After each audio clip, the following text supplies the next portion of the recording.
O certo é que eu sou uma espécie de cancro que está a apanhar o povo português. E um dia vais dominar isto. Todo lado. Portanto, eu escrevo, repara, eu escrevo na Visão. Só em Portugal o que se passa é Visão, não é? Quando estou na Comercial é de segunda a sexta na rádio.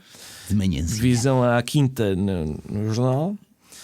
E Governo Sombra na televisão ao sábado à noite. Portanto, é jornais, rádio e televisão. São os três meios. Sim. Em Portugal. Em Portugal. Lá fora. Depois, exatamente.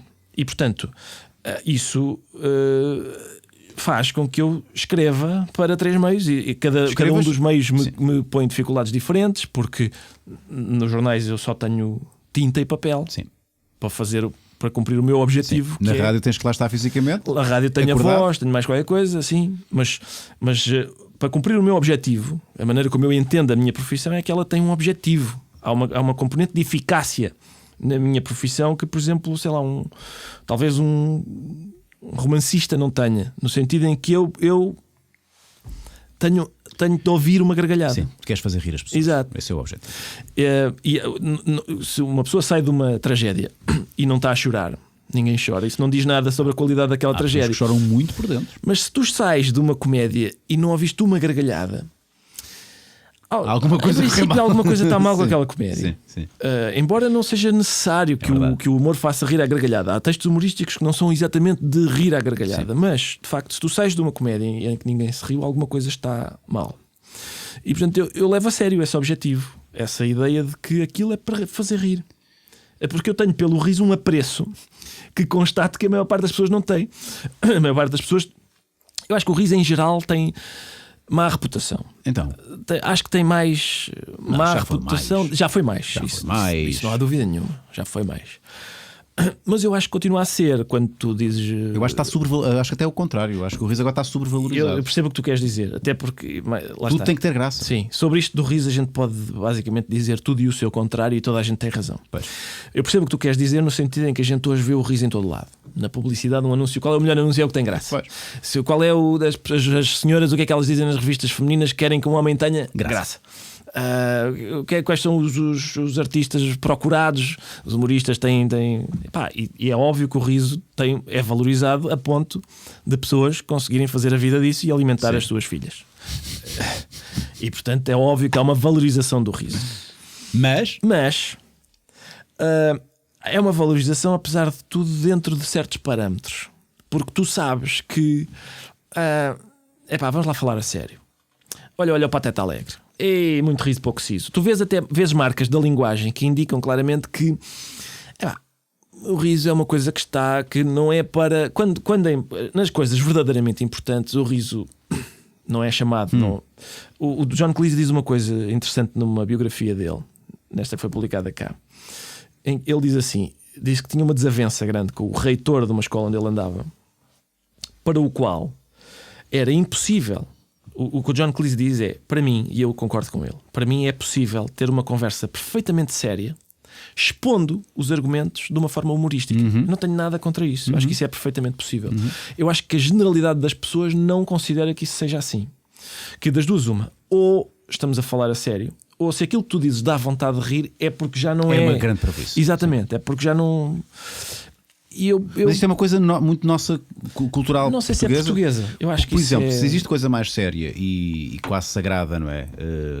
Nesse peso de seriedade, de protocolo e que é a política. Tu vês, por exemplo, o humor e a política, os políticos lá fora usam-no como uma arma, não é? Assim. E nós não. Nós, aqui não existe, não tens um único político. Eu tenho que fazer um grande esforço. Que tenha graça. Graça assim. Consciente ou voluntária. Eu não diria isso, aliás, e não diria que é uma coisa moderna. Ou seja, às vezes as pessoas dizem, pois isto hoje e tal, há aqui uma política de espetáculo em que o político e o entretenimento se interpenetram. Sim. Eu não creio que isso seja novo, porque o Cícero já tem umas notas sobre o orador que quiser ser mais eficaz, o tribuno que quiser ser eficaz, se juntar umas notas humorísticas conseguirá fazê-lo melhor e tal. E por isso, além de que sempre houve, não é? Há uma relação, por exemplo, da figura do bobo. A figura do bobo foi percorrendo as cortes ao longo do tempo e essa até se conta, e mais Ele uma fazia razão. política, não é? À sua maneira. Sim, de um certo ponto de vista era o único a quem era permitido dizer as coisas duras ao monarca, precisamente porque as dizia de uma forma humorística. E isso é uma forma de suavizar aquilo, embora também se possa argumentar que é uma forma de agudizar a coisa.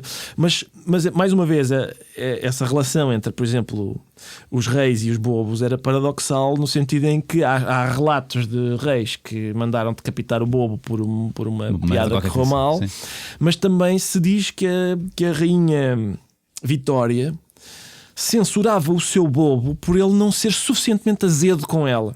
Porque, repara, de um certo ponto de vista, tu permitires que o bobo te diga uma coisa mesmo muito azeda, significa que tu és extraordinariamente poderoso. Eu sou tão poderoso que até permito que este Palerma me diga coisas... E viver o dia a seguir. Eu não preciso de ser almofadado por olha aí, não digas isso que isso é demais. Não, diz o que tu quiseres. Diz o que tu quiseres, que eu sou tão poderoso que nada do que tu digas me afeta. Portanto, é o estágio último do poder. É uma forma de exibição clara de poder.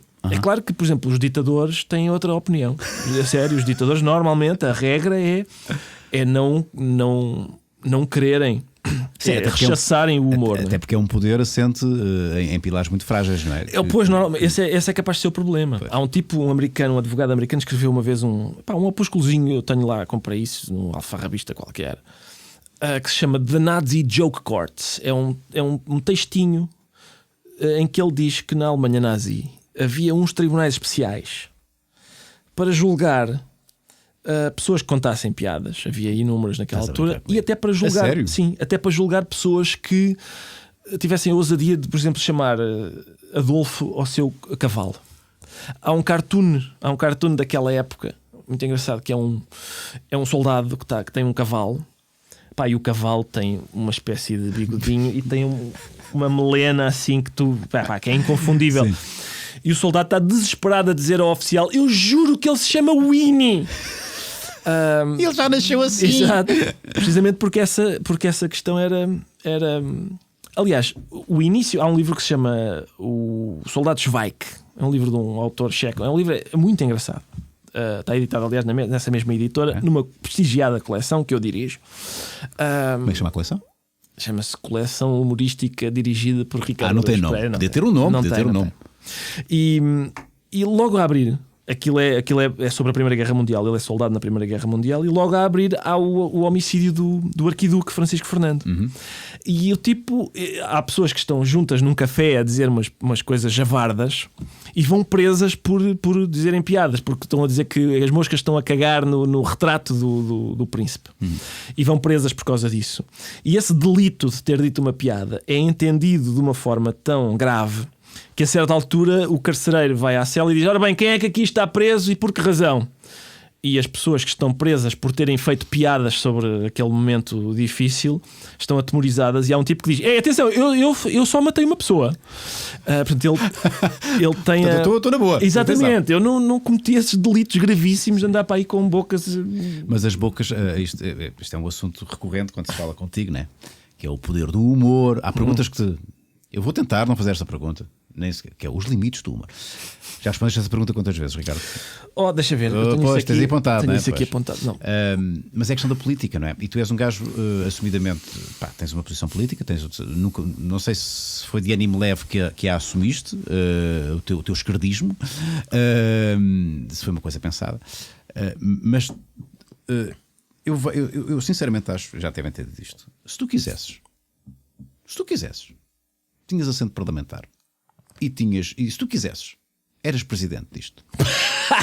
Não, isso é falso. Não. Isso é, aliás, eu era bem capaz de votar em ti. Eu votava em ti. Não, isso Ricardo. Não duvido, porque as tuas opções são muito duvidosas. São muito duvidosas. Eu votava em ti, Ricardo. Mas isso nunca.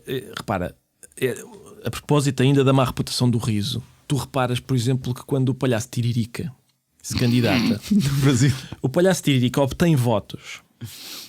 Que votos é que são? São os votos da abjeção. São os votos das pessoas que votariam num chimpanzé. São as pessoas que dizem assim: isto está tão mal, que eu vou votar na maior abjeção. Quem é que corporiza a maior abjeção? Tiririca. Um humorista. O tipo que faz rir, o palhaço. boa parte do movimento do Beppe Grillo é também motivado por isso. Eu vou então para a abjeção completa. Há um filme com o Robin Williams em que ele é um humorista e que de repente é eleito presidente dos Estados Unidos. E as pessoas no filme dizem, vejam bem, um humorista presidente. Como se em democracia houvesse profissões... Sim, proibidas. Exato. Que têm mais... que é mais legítimo chegar Sim. ao poder. Só para dar o nosso exemplo, como se a gente tivesse tido uma boa vida com engenheiros e economistas. Então mais Mas, não, sem dúvida. O que eu estou a dizer é que quando um humorista se candidata, normalmente é para fazer esse papel.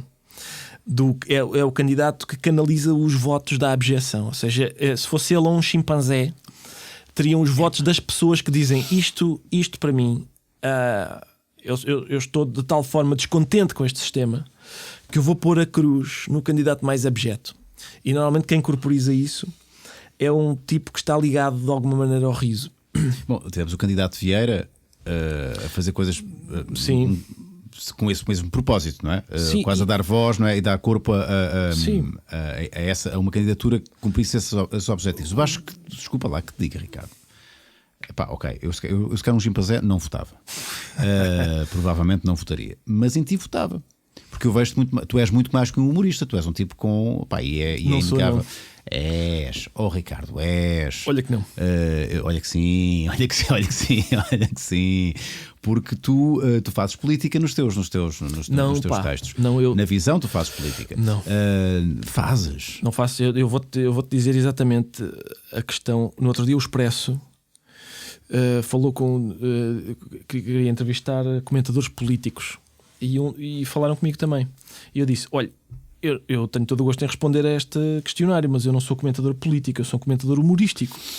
É muito diferente. Repara, eu vou-te contar um episódio para isto ficar claro. Que é aquilo que estavas a perguntar há bocado sobre dizer ou não dizer que sou de esquerda. Sim. Ou que sou ateu, ou que sou do Benfica, ou que gosto de bacalhau com batatas. A minha questão é... Que agora gostas de bacalhau com batatas? Eu adoro. Sim. A questão é, por que não? Eu recuso viver a minha vida como se isto fosse um concurso de popularidade. Até porque, imaginando que isto era um concurso de popularidade, não revelar as nossas opções, as nossas preferências, eu creio que não nos garante a popularidade. Há pessoas que... Eu acredito que outras pessoas tenham uma seguinte estratégia. Não vou comprometer-me o menos possível. Sim. Quanto menos eu disser que prefiro isto a isto, menos alieno as pessoas. Não é essa a minha experiência. Eu chego ao Porto, só para dar um exemplo, chego ao Porto, ainda agora aconteceu, meto-me no táxi, a primeira coisa que o taxista me diz é: você só tem um defeito. É do Benfica. Exatamente. E eu já sei que aquilo, que essa tal estratégia poderia indicar que é um fator de afastamento, é o contrário. É um fator de proximidade. A gente vai a meter-se um com o outro a viagem toda, porque ele diz: pá, você realmente do Benfica, não sei o quê, eu sou do Porto, sou portista, porque não sei o quê. E aquilo é mais um pretexto para ele se meter comigo do que outra coisa qualquer, do que para ser agressivo ou assim. A generalidade das pessoas está-se borrifando para as minhas opiniões.